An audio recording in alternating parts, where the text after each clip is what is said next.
Here's how to create 3D text animations in Premiere Pro.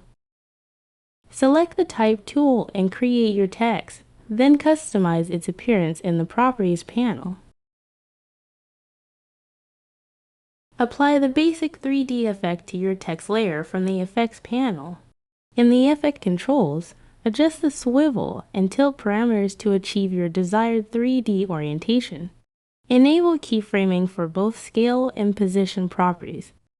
Then activate the guides. If you don't see the guides, you can activate it by going over to the plus symbol and dragging it onto your toolbar. Select the Vector Motion option in Effect Controls and position your text at a specific point using the guides as reference. Move your playhead forward several seconds on the timeline and increase the scale value by 20%. Finally, readjust your text position to maintain its alignment with the original guide markers while accounting for the increased size.